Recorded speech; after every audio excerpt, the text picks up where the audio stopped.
Hey, happy Friday, everyone. It's good to see you again on Hollywood Breaks. As always, we have exciting things happening in the week of Hollywood and many things to cover. But this week we have a very special way of covering it. Keith's friend, Tomas Jegeus, is joining us today, and Thomas is a storyteller. That's what I'm going to tell you. We already know a lot about Thomas, his background, and even his last name is fascinating. So Keith, I can understand why you and Thomas get along so well, and I know that many of the great quotes that we've used here on the podcast are now sourced with Thomas. So why don't you say hello and welcome your friend Thomas? Oh, thank you, Tim. Always good to be with you, and welcome everyone. I'm very excited about today's guest. Thomas joins us. I met Thomas, obviously at Fox. He was actually one of our advisors on the High Potential program, and that was sort of my first interaction with him. Yeah. And sort of our relationship sort of blossomed from there, as they say. And I kept in touch with him throughout my career at Fox, and we always had our little lunches at an Intercontinental, and obviously him working international and then ultimately rising to the head of global marketing with his partner Paul Heineman. Obviously, we worked closely together in that particular regard as well, because obviously I was in creative advertising, so working on a lot of materials. And yes, he is the author of several of the quotes that I have used here. The testing quote, which, Thomas, I'll refresh your memory. You told me once that testing was like a lamp on the street. Lamppost. The drunk man uses it to lean on it. The sober man uses it as a guide. That's and I always thought that exactly. And I thought that was always brilliant. So and I've used that here. So welcome, Thomas. We're very welcome. We're very grateful to have you here. And so what we usually do with guests is we start off with sort of just give us a little backstory on you and how you ended up in the business, where you started, and ultimately what you're up to these days. I started way back. Born and raised in Sweden, and I only studied for like a year, university, 1 year, film history and film theory. And in those days, before pre-internet and pre-electric light, I guess, and stuff as well, there was no way to sort of figure out how to get into the industry. I tried to walk up to studios and say, can I have a job? And they say, what do you want to do?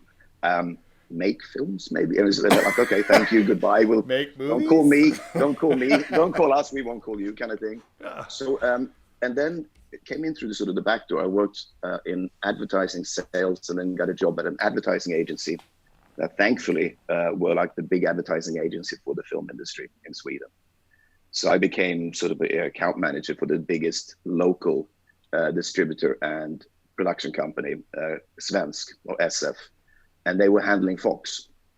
So first I got a job at Svensk SF, and I met the Fox people and got offered a job after I think a year and a half I've been there, to move to the UK and become the marketing director for Fox in the UK. So I packed my 2 bags and said goodbye to my girlfriend and said, that's it. And then moved over to, sorry, the career comes first. Yeah. I love you, but not that much.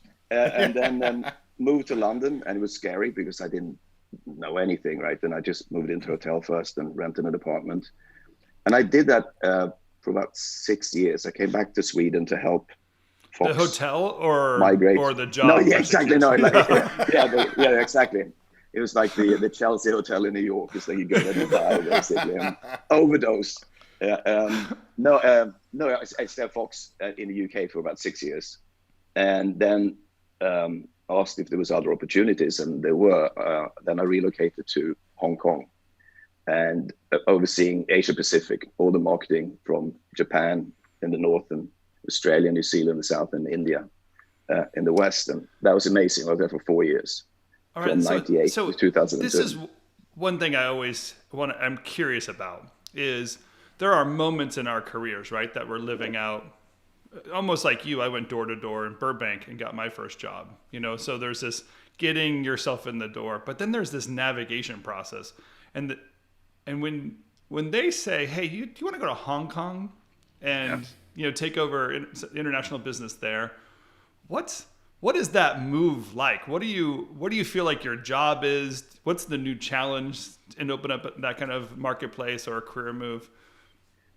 It's what I've learned, like with everything. And when I got the offer to move to London, that was such a big one, and I never considered even And I learned that you just don't say no to things like that. When it, the old, trope, when, opportunity comes knocking, you definitely open the door, you take it off the hinges, right? And you just say, please.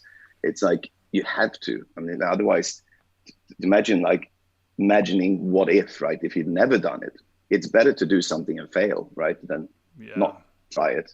So much better, because, one of the things I've also learned, like, when you don't get what you want, right, you get something better, you get experience, right? And you move on from that one, and eventually you will get what you want. So what I hear you saying is that it was sort of you have easy. to be bold. And it was sort of easy. I tell you, so a small anecdote as well. When I got the job at Svensk back then, they were about to fire the advertising agency I worked for, and I had to fix it and come up with a campaign for Raising Arizona, the Coen brother film. And I brought in a friend of mine who is like the funniest guy I know, and I had to sort of retell the movie for him, sort of react. And then we wrote the copy, and we came up with the print campaign and trailer ideas and everything, and the rest is history. They loved it, and then the agency kept the account, and then they hired me to the film company as well, distributors. So it's like everything. I mean, everything. No matter what people talk about talent and all that stuff, it is timing as well, right? It is luck, timing, be at the right time at the right place. There are geniuses out there that unfortunately just weren't at the right place at the right time, right? And they will make it, but it is luck so many times. And the idea for me to just move to Hong Kong as well, and said yes, and my now ex-wife, but my wife thankfully came along as well, and that's where I met Paul Hanneman, that I then worked with in Los Angeles a few years later. So it sort of all came together really well. So when we were doing the pre-show, you and Keith were talking about really the difference between, and Keith, you might explain this better than me, but the difference between what you guys were doing domestically when it came to a film and internationally. But when I think of Raising Arizona as an international film, I just wonder how does it even play? Like, where's the context that you have to put people into it and to come to the theaters? It's funny. It played really well. First of all, it was a fucking great movie, but we made I don't know why, and now I can only paraphrase it, but we made like connections to cultural icons, right? So there's something like this is like a comic strip at that time, Blondie and Blondie's husband, Dagwood, whatever, had 3 kids. Ronald and Nancy has 2, and then it was like someone else, and then the 2 lead characters, Raising Arizona, only wants one. Raising Arizona, you make them, adopt them, or you steal them. So that was like the sort of the copyright, something like that, right? In Swedish, it sounded better in Swedish. But it's that one was more like just how do we connect it to something that people know? Because yes, it was like a very odd film, and it did incredibly well because it was, a great movie. And Coen Brothers had only done, I think, Blood Simple before that one, maybe something else before that. So they weren't really the known entity that they are now. But it's interesting because we talked about it beforehand, how you have to adapt campaigns and not only campaigns. I think the greatest success that we had on the international side is how we dealt with animation.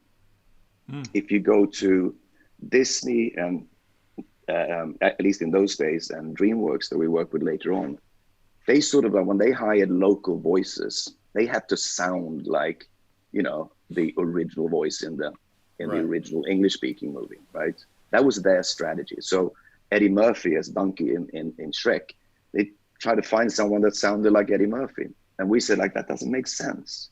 If you listen to, for instance, Borat, who's got a very special, and you just mimic that one when you do the German dub or the Spanish dub and everything, but it doesn't work because it's not then as funny. So the Borat voice in German sounds very, very different. And what we did with the Ice Age movies, we treated them like local movies. So basically, we didn't just translate the script. We adapted it and rewrote many pieces of it and made them relevant in the local language. And then hired, big comedic stars. that then can bring the characters to life in a very different way. And I think that's the way you have to do it. It's like there is no one size fits all. Sometimes there are bigger stuff. I would say Marvel and the superhero stuff. It's difficult to deviate, even though you look at campaigns around the world and they are different. The people that understand that you have to do it. Yeah, I think what I always appreciate about what you guys did is, one, because we upstairs on the third floor were a little, how you say, crazy. Understatement. Yeah. Unhinged and crazy. I think, unhinged, yeah. Which made Paul and Thomas's and their entire team's life a lot more complicated, to say the least. Entertaining, go on. Entertaining, yeah. At least you were entertained. Yeah, you were entertained. Oh, you're not entertained. Yeah, I would say what I appreciated about it is like how you guys were able to take a lot of the stuff that we often delivered late and just sort of get it out there and turn it into and own it in each territory. And what I also think is very interesting is when I was at Fox, that was very much, it worked. Like cutting the trailer and then sort of backing into a strategy worked for domestic. Yeah. But you guys really, like we were talking a little bit pre-show, you guys really had to focus more on the strategy and how you're going to roll out the materials at every territory, because it wasn't always day and date. You had different dates and different, dates of release and whatnot. And it's interesting to me that now it seems like the way you guys were doing things is how a lot of the studios have shifted, because you can't rely so much on putting that 30-second TV spot on American Idol and watching your tracking jump 10 points. Absolutely you can't do that anymore. So it has to be more thoughtful and more, long-term thinking, and very much sort of like beating the drum as you work your way up to release. And I think that's really fascinating to me how the industry has sort of shifted in that way. And now what you guys are doing 4 or 5 years ago is how everybody's doing it now. Yeah, and you have to, because and think about what's happened. The difference was already very apparent internationally versus the US, because you didn't have the tonnage when you release something like, let's say in the US, I can't even remember now what, like in the days when TV mattered, even though rating points means nothing, right? And I try to tell everyone this, like that's a buying currency. You buy 1,000 points. It doesn't mean anything in terms of how many people you're going to reach, right? Because the message you have, the placement, someone go up and get a coffee. I mean, it's like, doesn't mean anything, right? But in the UK, sometimes, for instance, you can release stuff with 150 rating points. So you just couldn't reach the same mass awareness. So you had to be sort of smarter and build a campaign with very early sort of teasing it out there and everything, and use non-paid media so much more. And it's funny that behind you, Keith, the poster for Jumper. Yeah. I mean, we made, I think, 10 different posters for that one. And we had the same sort of image. I think it was a bit closer up, with the lead character in various, capital cities around the world. So in the UK, he was in London, and in Japan, he was in Tokyo. So we localized them. If that had a big impact, I don't know, right? It was like, but it's at least a way get the local markets enthusiastic as well, right? So, and also I think one thing I think we tried to do early on as well is, I think we realized early on that the whole world, all of marketing was digital, right? The minute you had more friends on MySpace, I would call it even, more friends on MySpace than in real life, everything was digital, right? So this idea that it used to be that there's like a couple of geeks sat in the corner and made some websites and stuff, right?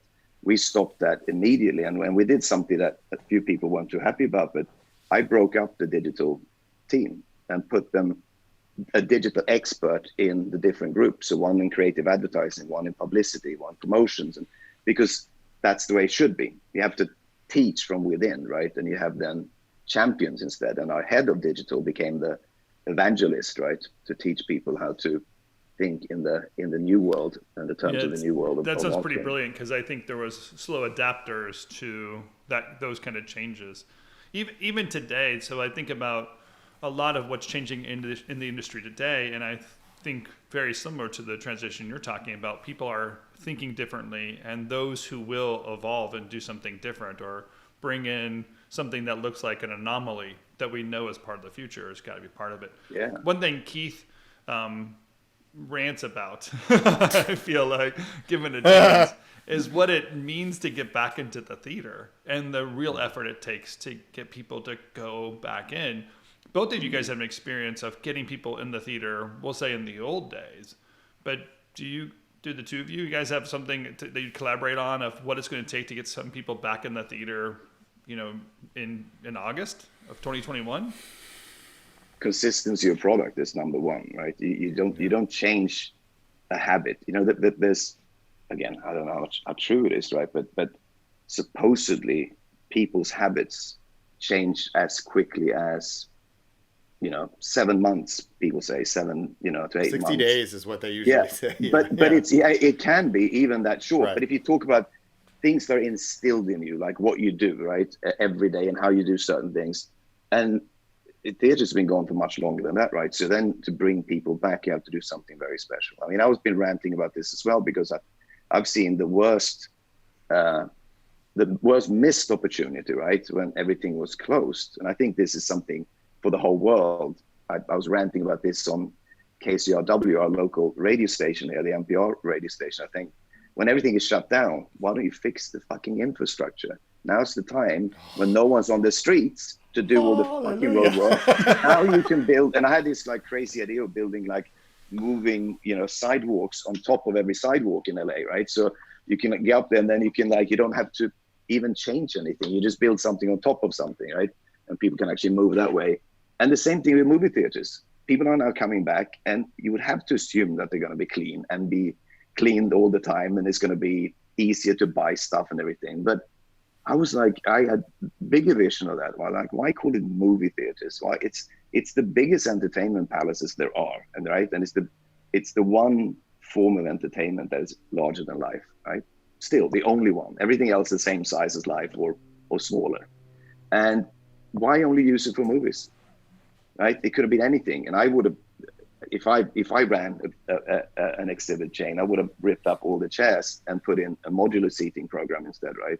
So you can sit together, not just for the pandemic, but just in a much cooler way of doing it, right? And then get into esports and don't look at sort of what's called alternative programming as alternative and some niche thing. Do it properly. More live concerts, more big events, product launches even. I mean, anything, right? So that's, I think, is a missed opportunity that the exhibitors could have made the experience even better. It's good. It was good, not good enough. Yeah, and then we have to have the consistency of product, right? There has to be new things coming out. King Kong came out, and it's like, after that, nothing, right? There's nothing. There's nothing else.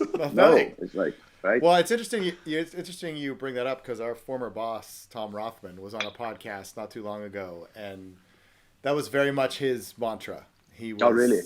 Yeah, he basically came out and said he quoted Beyonce saying, "Make good shit." Like, we're gonna have to make good shit. Yeah. The bar has been raised even more. You can't expect people to show up for a garbage movie anymore. Like, it's just because it has shifted so much that we're gonna have to make better and better films to draw people back into the theater. And I'm heartened by what you said, because I feel like there's nobody else in the industry that's really saying anything like about how we need to change the movie going experience. You're right. It was good, but it's been almost 14 months since a lot of people have stepped foot in a theater, and you're not going to get them to come back just for the same old experience. It needs to be better. And I don't know if we're going to, I mean, I feel like a lot of people in the industry are basically whistling past the graveyard. Like yesterday, I stepped in and I watched a little bit of the Variety Entertainment Marketing Summit, and it was just mind-boggling to me. Like, Claudia Eller was interviewing Asad Ayaz and Joe Early from Disney and Disney Plus. Yeah. And it was like the pandemic hadn't even happened. She asked like one question about, it's been a rough year for everyone. How was it working on The Mandalorian? And I'm like, really? Wow. Like, you don't want to say like, hey, how are you going to get people back into the theaters? Like, are you just, it seems like they all just assume that everyone's just going to show up. Yeah. And I'm like, it's either that. I think it's either that, or it's just like, oh, it's gone. It's dead. A lot of people almost like with glee, and it's always have been. Hollywood is like, you sort of the ugly stepchild, right? Everyone's been kicking on that forever, right? Even though so many other industries are worse, most of them, entertainment ones are much, much worse in many ways, right? But either it's like it's gone forever, no one's coming back because I've got a TV at home. That's not true, right? Because you look at what's happened to, quality. That's a subjective word, obviously, but so much fucking shit on streamers at the moment. Of course, they haven't had a chance to produce, right? And they've lost a lot of licensed content from Netflix and all that stuff, right? But I'll tell you one interesting one, and I hope it will take off. I'm developing 2 projects for it, and it's a company called Control Movie. They started pitching this idea, which is basically an interactive way of watching movies where you choose your own adventure in a movie theater, right? So you download an app on your phone, and then that blacks down the screen, and then every sort of couple of minutes or something, there'll be a question coming up on the screen, and you press yes or no, right? Or you choose something. So the audience get really enthusiastic and involved and start screaming, press yes, press yes. And every film project have like 7 different endings and like 20 ways to get there. And it's an amazing sort of way they build all this stuff. And they have some big, which I can't mention them, it's some big filmmakers and producers that already are involved in producing content for it. And I have 2 ideas. The one that they want to buy, sort of a survival horror movie, which is perfect for it with a big cast and different endings and everything. That's the kind of way to get people excited. And before the pandemic, exhibitors were like, I don't understand it. Now it's like, when can I get it? Because they do understand that you have to do something like that, right? And the good thing is that then lives at home afterwards, where you can actually sit there and control it yourself and see all the different endings and, build your own story kind of thing, right? One of the first things that we recognized when we started the podcast was the end of the Paramount decree, where basically the studios and the distributors no longer have that monopoly issue. We're almost curious what that means to the studio, because there's lobbyists and they're making sure the Paramount decree was gone, right? It didn't just disappear and out of someone's good heart. So there are people with an agenda walking through that situation, and it benefits the studio to have the distributor follow their lead or be able to acquire studios or distributors or whatever that is. I'm guessing the few players that are in that mix are Disney, Amazon, and Netflix. Those are the ones that want to create the content and control the distribution. Something like you're talking about is a good reason why they're doing it. But I almost wonder if there isn't some other kind of bigger play of what it really means to own the entire pipeline. But these OTT platforms are these big players. I mean, so in international production, where you came from, what your knowledge base is, what's actually happening internationally in the OTT space, and do you have a feeling there's going to be a different kind of breakthrough when it comes to getting people into the theaters, or are they kind of following the U.S. marketplace, and whatever U.S. does, international will follow? Well, I mean, you've seen already, obviously, the result of the territories that open up first, right? Japan, Korea, China, all of Eastern or North Asia, basically, and did really well, extremely well. The big thing, I think we're going to see a change, which is sort of an alarming thing in a way, right? Overall, for Hollywood, for the idea, shouldn't be called Hollywood anymore, LA County or whatever it should be called, because it's Hollywood, or Commodityville, as I want to call it instead. Commodityville. Nice. That's what it is, now, what's happened is, and this happens in every market in one way or another, right? And we first saw it and was very alarmed by this about 20 years ago when Japan changed from, embracing anything and everything Hollywood, right? Films easily, like a Die Hard film, made $150 million in Japan, right?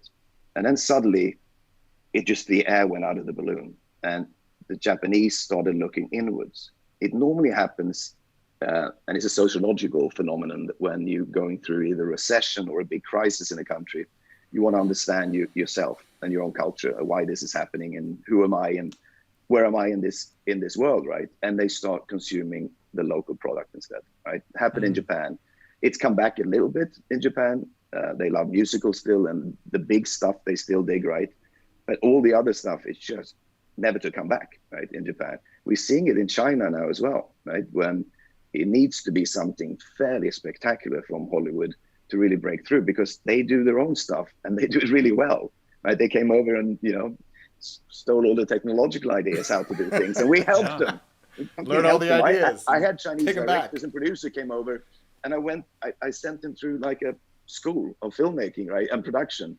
And then they went back to China and didn't make the film with Fox. They're just like, oh, thank you very much.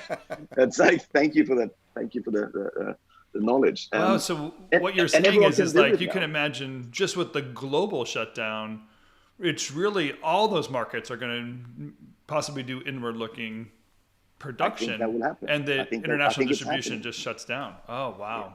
Yeah. And not only that, right? Look what Netflix have helped as well. And I think in many ways, Narcos was probably one of the first one, right, where like 40% of the dialogue was in Spanish. So no one had any problem watching it with subtitles, and see the result of a lot of international fare, because it's available now. No one would ever put up, one of the TV series that we see now from France or from Sweden or whatever on broadcast TV in the US, for instance. So it was never even allowed, right? So the world is finally opening up to new experiences, and us here in Commodityville, we have to follow suit, right? We have to understand that. When I was at Fox International Production, 2 moments really stick in my mind, right? I had an amazing script from producer Kevin Misher, who did the latest film he did was Coming to America 2, called K-pop. And it was K-A-Y-P-O-P. But this American girl in Kansas who got discovered because her brother put up a video on YouTube about dancing to K-pop songs, and get brought over to Korea to join in sort of a K-pop American Idol kind of thing, right? And hilarity ensues, right? So that sort of a little bit like whatever the film was with the a cappella group and everything. But anyway, really funny comedy. I presented that one, even with the big numbers, how big K-pop is in the world. It's like possibly the biggest cultural movement since the Beatles in the music. I'm not kidding. It's like the impact it's had culturally and socially and in every way, right? So phenomenal. And you should see the faces around in the meeting room when I presented. Everyone like, what? Korea? It's always like, where is Korea? So they sing in, so they sing in English. They sing in English? No, they sing in Korean. But they're American artists. No, they're Korean artists. Oh, and what's the music? Well, it's sort of mixed between, hip hop with Korean sort of influences, and the style, the clothing is more European, sort of British, and the songs are written in Sweden. And they're like, oh, what? No, we're not doing this. They're like, Thomas, put that into English for us. What does it mean? Yeah. And then fast forward like 3 years, and then everyone's buying K-pop scripts, right? It's like, look outside, travel east of fucking La Cienega, right? And realize that there's a world out there, right? As I said, like 7.3 billion people, it's probably more now. That's 7.3 billion stories that haven't been told, right? And to not embrace that one, just madness. And the other one was like, I was making the first Indonesian US co-production. And everyone's like, Indonesia, why do we do small country like that? It's like, it's the 4th biggest country in the world, right? It's China, India, the US, Indonesia. And it's the fastest growing media market in the world, like double digits, faster growing than China. And no one had any idea. And even presenting the numbers for a film that was going to cost what the catering budget was on Avatar, right? We debated that for like 2 months. And I'm like, it's $2 million. Right? It's like we lose that by being stupid every day. But so that thing, to not understand, to look outwards, it became like a lot of studios before the pandemic, especially, started looking so much inwards and like, we control everything. That's the way to do it. And we tell our stories. And that's how you suffer. I mean, look what happened to Fox. Yeah, that's some great insight. Yeah. You had some great insight. Well, I'll say the other famous quote that Thomas is a tribute to Thomas is, it was, most people who make movies live behind gates and work behind gates, and 98% of the movie-going audience does not. Yeah. And they often lose that perspective, and you just made that point right there with the fact that They didn't go east of Los Angeles. They don't go south of the airport. It is a gated community. That's exactly what it is, right? Yeah. And it goes for, and that's the scariest thing, right? And you go into your office then and like go like, let's entertain the world. It's like, yeah, try to find the the world on a map first of all. You couldn't pick it out, you know. Well, is this to the me, world? like when I is this the world? Is this where I live? It's like it. Yeah. Right, we tell the world how to think is how would they do in Yeah, Hollywood. exactly. Yeah, right, Yeah. exactly. But what I hear the pivot is from you is that at one point it was an opportunity. You recognize it as a growing market opportunity. Now it sounds like it's a necessity. Like COVID has created the absolute reality that these countries are going to become insular. They're going to do their own stuff, make their own content. I mean, why the hell not? There's not even a standard of which people will roll out entertainment, can get back to work, any of that kind of stuff. So the ability and the need to almost start creating your own, that we're going to be responding so much faster, or at least the market's going to have to respond really fast or lose it. We're going to be losing a third of our audience, or at least half our audience, if we don't understand how international works. And I also think it's not just from a storytelling perspective. what the pandemic has ushered in quicker, it was happening already, is the idea of, and I use that in a looser term than it's sort of used now with virtual production, the idea of doing stuff literally around the world. If you look at animation, it's always been done in a way, right? But then they've outsourced stuff to an animation house in India. There's a big one in Canada. There's in China, all over the world, right?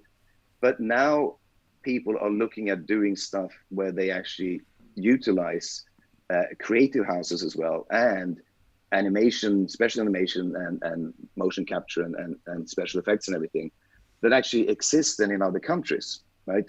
And again, I know this a little bit more because being Swedish, but Sweden is the third biggest country in the world in terms of music export after the US and the UK, which is incredible country with 10 million people. And it started, obviously ABBA was a big thing back in the 70s and everything, but it started with a bunch of DJs in the early 90s that got together and started first called Swemix and then a studio called Cheiron. And they're the ones that have written every hit by Britney Spears and Backstreet Boys back in the 90s and 2000. Now writes all the Weeknd and all the K-pop songs and everything. And it was a bunch of guys in Stockholm, right? And what they did, which was so clever, they set it up so that you could record it in wherever you live, LA, New York, London, whatever, right? And just, pipe it into their studio and they mix it there.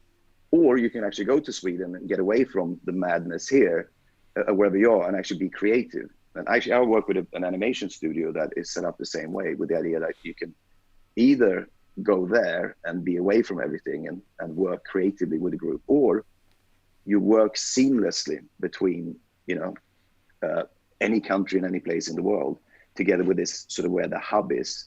It just happens to be in Sweden instead of here. Or in London, I think I've right? seen that evolution take place truly And in the last 5 years. It seems more and more. And then again, 20 months ago, it became a necessity. That's exactly And it really right. was the have and have nots. I mean, it was that quickly.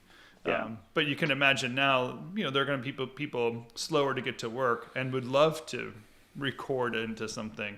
So that technology, that growth, and those services are going to just expand. Absolutely. Really interesting, because the international marketplace is something that most people, when they're building their Hollywood films, are not thinking of it strategically as a place to break in, or even as a secondary market. I know in television we do platform plays that are sold into international, and you're making returns greater in your international platform sales than you do in domestic sales sometimes. So it's absolutely amazing to get some of that insider's idea of where that shift's going to take place. And I think an important thing to think about as well, which is like, it's been a missed opportunity, I think, a lot of the times as well, is that I think Hollywood has been really good at identifying talent from abroad. Easier to import sort of actors, if you like, right? And sort of more the craftsmen in the industry, right? But acting definitely, and sometimes writing, but that's a cultural divide sometimes as well, right? But directors, it's something, an opportunity we squandered, right? Because normally you pick someone, let's say, and I know so many like German directors, for instance, they're amazing directors who do certain things that they get famous for in Germany, get enormously successful. People find out about it here because it's sort of, it crosses borders. Bring them over to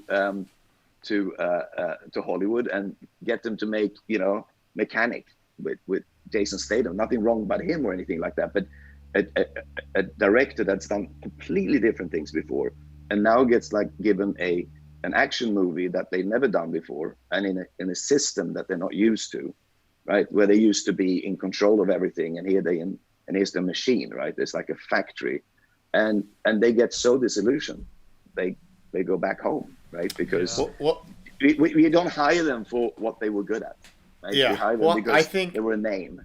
Yeah, I think that's what I'm hopeful about everything that's sort of happened over the last 14 months is I agree. It's brought a lot of the things to the forefront that have been issues underlying the industry for the last 5 to 10 years, but the studio system is cracking, and that's why I'm hopeful this is the opportunity, like you said, that young and upcoming directors can now get their movies out there with not necessarily having to go through the machine of the studios, and really you can make it yourself. Yeah, exactly. And that is something that that we talk a lot about at Hollywood Breaks, is sort of with great, destruction, obviously also comes some opportunity as well. And that we're seeing a lot of the traditional studio model that was built in the 50s basically falling apart. And now there's going to be a lot of opportunities for hopefully the young filmmakers that are up and coming to make their movies outside of the very sort of confinements of the studio system. So I totally agree. The only danger, and then I want to ask you a question about this as well, what you think. But I think the only danger sometimes with a breakup, or some people see it an amazing opportunity, but look at music, right? Where again, paraphrasing, but I believe it's like 40,000 new songs released every day, right, on Spotify, something like that, right? Mm-hmm. How the hell do you find it? And look at America, which is like, it's so segmented and so defined by genre, right? The R&B station only play R&B.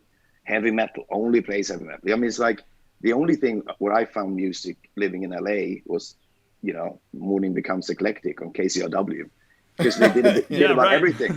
They did a bit about everything, even though even they didn't do everything, right? There's certain things, genres they didn't touch, right?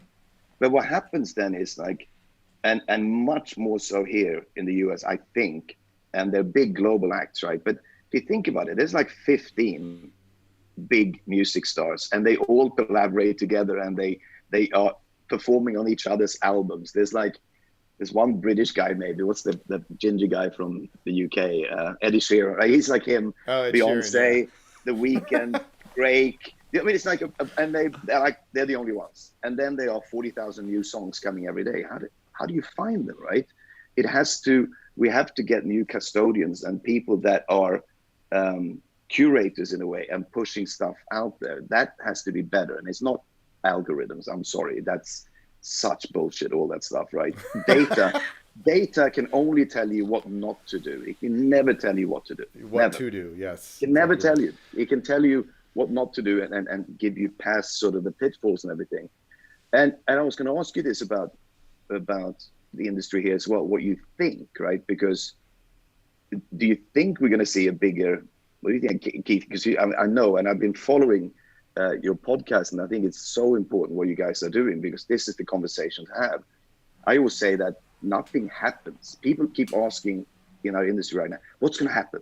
So, well, nothing is happening. What are you doing? I mean, because it's not like the bosses are really making, the big strategic decision. They will give you the funds, the resources and everything to make shit happen. Like, there's very few Steve Jobs in this world, right? That does everything. Like, look at like sort of a genius of Bob Iger, but his genius was not like he came up with the stuff. He made it happen because he can organize and mobilize an army, right? And it was amazing and very inspirational. I talk about him like he's dead. He's not. But spinning in his grave, but he's not dead yet. Not yet. But I wonder, what do you think is going to happen with in terms of concentration of power when it comes to distribution? Because in a strange way, right? We've gone from paying $175 a month on cable or satellite, right, to now getting close to that again with the streaming channels. I must say I will, but Paramount Plus, when I came, it was the first one. I'm like, no, I'm not. I'm a Star Trek fan, but I'm like, yeah, no, one too many. I just can't. So, is it better to have a concentration of power, you think, and have fewer players? Do you think we're going to see, Apple buy a studio or one of the other guys? I mean, what do you think? Is it a good thing, or is that just a horrible scenario? Because looking what's happening in the digital sphere, right, with Facebook, Apple, Google, and whoever the other guys are, but Amazon, right? Yeah. The four bad guys, right? yeah. Well, What do you think? I think, I mean, here's the thing. What I think will happen is, I mean, it's already happening. I think they're all pretending like everything's going to be hunky-dory once the product gets back into the theaters. Yeah. I don't think the changes are going to happen overnight, but I do think there has been something that has broken. I was talking about one of my clients about this yesterday, and it's very much that it used to be New York and LA. You had to be in New York or LA to make your movie or your TV show. The pandemic broke all that. And Yep. he made a comment saying, if I had $100,000, the last place I would put it in would be LA or New York. Because those areas are slowly on the downslope. Now, they were already kind of on the downslope, but the pandemic, again, just sort of accelerated a lot of it. Yep. And the idea of you have to go through the massive system to get your content out there, I think those days are waning. And you made a great point. Tim and I talk a lot about the what to watch problem in terms of figuring out how you find all this content and where you find it. But today's marketers, they do some good stuff, but they're not solving that problem. They're not even close to solving that problem. No. And that is where the future is. And I think that, I mean, the industry isn't going to change overnight, but I think a lot of the people that are there now are just happy in their cushy little jobs, but I think the world is crumbling around them. I think it's going to be interesting to see what studio or conglomerate steps up and starts playing with the theater experience. I think Disney may be one. Comcast could definitely be one because they have experience with parks and amusements and that kind of thing. Yeah. But also what I've tried to do with my company, Vision Craft Brew, is sort of go out and find these young, up-and-coming filmmakers, directors, content makers, and help them get the word out. There are things that studios do well, and the problem is that they keep it close to the vest. I'm kind of break that down and say, That's true. Screw that. I want to help these people get their stuff out because I'm tired of Paramount, Warner Brothers, Warner Media controlling what everybody sees. And perfect example of all this is the Independent Spirit Awards last night. Every single thing that won is probably going to win on Sunday. That tells you the problem with the industry. They are producing movies that only 700 members of the Academy of Motion Picture Arts and Sciences are watching. Yeah. That has to end. And that's what I think that is where we're headed now with this pandemic, is it's sort of breaking down those walls.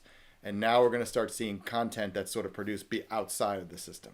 And, so and Keith and I have I was going to say, Keith and I have an agenda. It's really like to get people to change their own scorecard. If you keep trying to compare yourself to the blockbusters of yesterday, you're a fool. Like, don't do that anymore. There's a brand new marketplace. So we talk about this a lot on our Clubhouse. It's just the opportunity in the video game industry to tell stories. You have all these other platforms, TikToks and Snapchats and whatever, that nobody even in the industry recognizes as a distribution channel. But you get more viewers and consuming more time that way. So if we all change our scorecard, we're going to recognize where real entertainment takes place, but we almost get entertained in one space. And then we only keep score in these small little pockets that a few conglomerates control. So there is somebody trying to make a monopoly. We know that's true. That's why the Paramount Decree is doing what it's doing. That's why some of the pandemic is playing itself out. And I think the distributors know it. That's why they're making the most noise of what's happening. They're probably the ones most afraid and making the most noise of what's fair, because OTT is just jumping over their heads. It's absolutely true. And I'll tell you what, when I started my production company, and I had a very clear vision of what I wanted it to be from my learnings at Fox especially, but seeing where the world was heading, And I picked the name Mad Science for a reason. Because the idea of mad is the creativity of it all, and then science, the fact that I want to use, and now coming back to the idea we talk about with data and research and everything, but I want to make sure that first what I'm doing in trying to develop and finding content. First, a lot of stuff gets sort of sent to me because I know a lot of people, and I help people sort of put together the pitch and with development and everything. But the stuff I'm doing myself is I'm looking very carefully and sort of crunch not just numbers, but just look around the world. What stories have not been told? There's certain reasons why they haven't been told because they're crap, right? But there are other stories that should be told that people have been afraid to tell, especially the studios. As we know, a lot of stuff is acting from fear. Oh, we can't do that because that's too niche. We can't do that, blah, blah, blah. All these things. So I'm looking at that. That's the number one thing. And then I'm building, and I have built this sort of proprietary development research workflow, right? When I try to have a continuous feedback loop with audiences. So even from concept, and then even when there's a screenplay, we do like sort of table reads before the film is cast even. So there's hired actors that not going to be in the movie, but they're great voice actors. Film it or have an audience. We will start with audience when everything gets back to normal, right? To see the flow, if it works. Again, to help you what's not working, right? It's not telling us what to do, but what not to do. When people don't get it, when you lose, because the problem is from the mind of the writer to the audience understanding what that writer was thinking a lot of the time, because he knows the characters, but how do you, that's where the shadow falls, right? How to make that actually something that everyone gets. So that's what I'm doing. I mean, I'm developing it's nothing new right now, I guess, right? Because people have done it, but I'm doing a musical with music from both 90s and the 80s and everything. Sort of like the music scenes are happening sort of in a dream world. And then it's a normal dramatic story with the two lead characters, the love couple, the couple that it's about, are two gay guys here in LA. No one's done that before as a musical, I think anyway. And I'm like, why not? I mean, why not? It's bizarre, right? That we don't think about it in that way. And it's bizarre how still we have a discussion about, inclusiveness. When you look at the audience and you think, shouldn't we mirror the audience? Like I use Fast and Furious as the best example. I call every project I do, this is the Fast and Furious of musicals.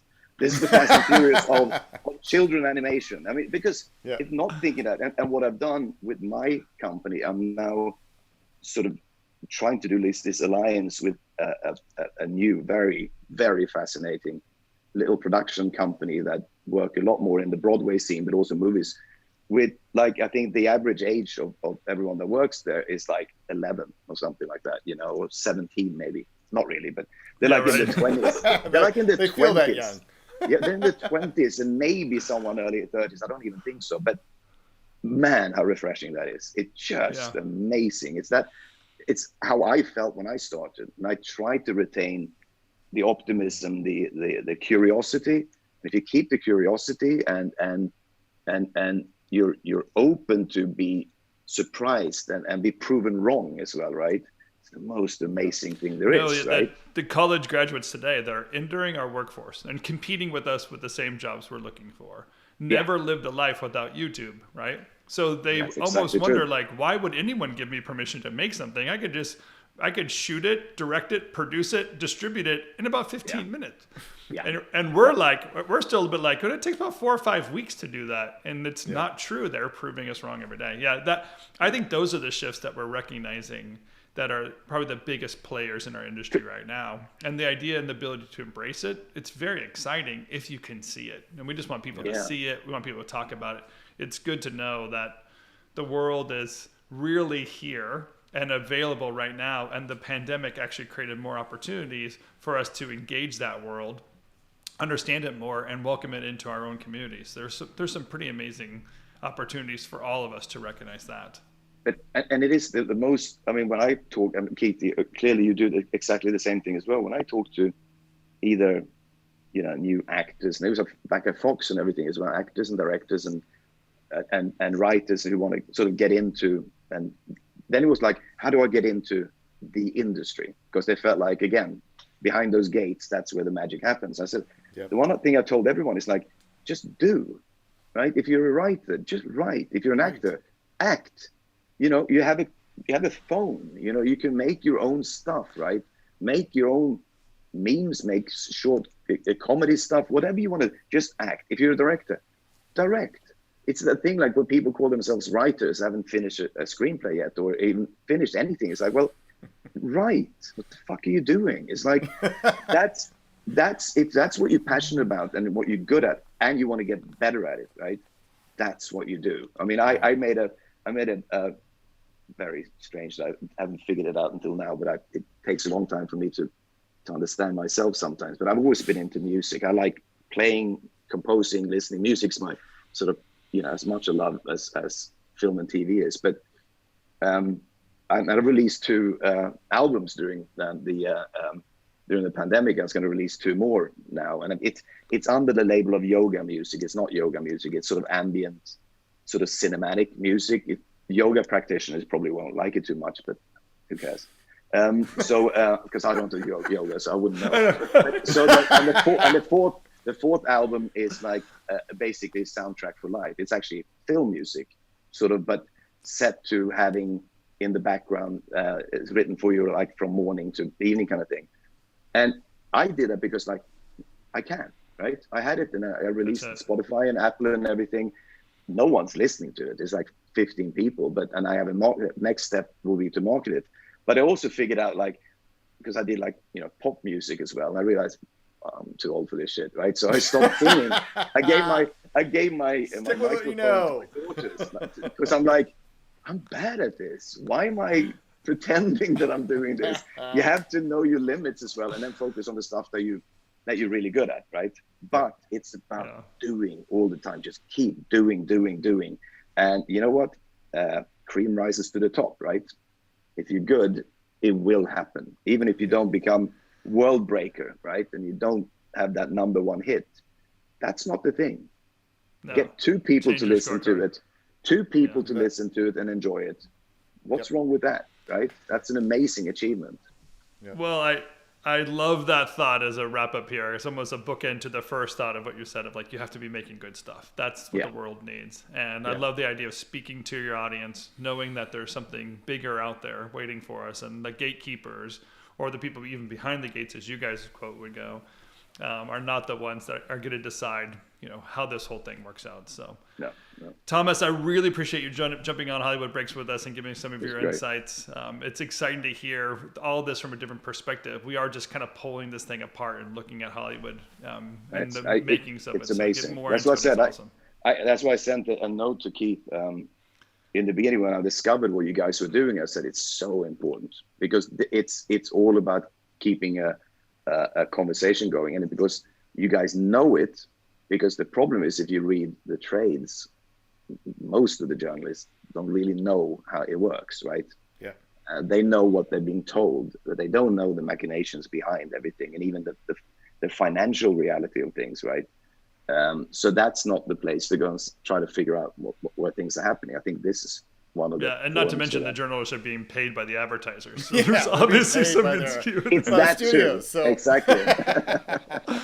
All right, Thomas, thank you so much. Thank you so much. Hope to have you again back soon. And Keith, as always, we'll see you. Really enjoyed this. Very smart. Yeah, you're awesome. And we'll see you. Thanks for being part of watching the show today. If you like what you see, please subscribe. If you're listening, please give us a high rating. Everybody needs to have this information, and Thomas's voice needs to be heard around the world. So make sure you're giving us a big thumbs up on whatever platform you're listening on. If you want to hear more, I'm definitely going to give this one 5. And if you want to hear more, we will be on Clubhouse tomorrow morning talking about more of this evolution and the things that we hear this week. So thank you all, and we'll see you next week.